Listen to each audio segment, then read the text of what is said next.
خلاص كله اجتهد وكله طلع اللي عنده. اهو النادي الاهلي طلع ورد على الجميع ورد على كله. قال لك وسام مكمل، قال لك اتعاقدنا مع ياسين مرعي، خالد عبد الفتاح وكريم الدبيس اوت، محمد شكري بنسبة كبيرة في الاهلي. والاهلي قفل كل الكلام اللي الاعلام والصحافة عمالة تجادل فيه من ساعة ما الاهلي خلص كاس العالم.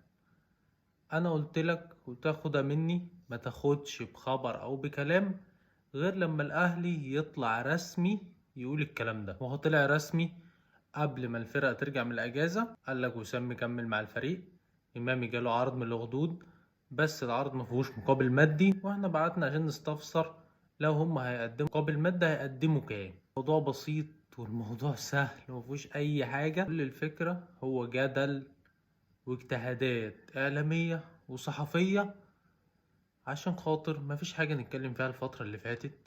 فلازم يبقى في نوش من وسام ان هو عايز يمشي ووكيله بيضغط واللاعب بيضغط عشان يمشوا من الاهلي، وامام جايله معرفش عرض منين، ومش عارف مين اللي ماشي ومين اللي مكمل ومين اللي مستاء ومين اللي عايز يمشي فري ومين اللي عايز يفسخ عقده وكل الكلام ده. انت مفيش غيرك حاليا على الساحة عشان الناس تقعد تتكلم وكل شوية خبر شكل. وهو وسام طلع قال لهم خلاص بقى خلصتوا كلام، كفاية عليكم كده. وطلع بستوري بيقول للناس ايه، كفاية كفاية كلام بقى في الموضوع ده. قبل ما الفرقة تتجمع بيوم النادي الأهلي طلع قال لك تعاقد مع ياسين مرعي. أعتقد كده خط الدفاع عندك ياسر إبراهيم، عندك أشرف داري، عندك بيكهام، عندك العش، عندك ياسين مرعي لسه جاي. فأنت كده خط الدفاع عندك 5. عندك شكري وهيبقى بديله بنسبة كبيرة كوكا ناحية الشمال، وخصوصا إن الراجل تقريبا مش مقتنع بكريم الدبيس فالراجل طلع في صفقة شكري. عندك الناحية التانية بالنسبة لي كريم فؤاد، تعتبر صفقة من صفقات النادي الأهلي قبل بداية الموسم، عودة كريم فؤاد. فأنت عندك كريم فؤاد، عندك محمد هاني، عندك عمر كمال.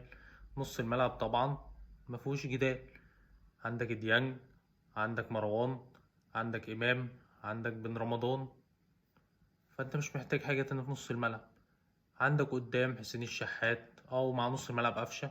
عندك قدام حسين الشحات وسام جراديشار محمد شريف أشرف بن شرقي تريزيجيه محمد عبد الله. فأعتقد كده الفرقة مش ناقصها حد.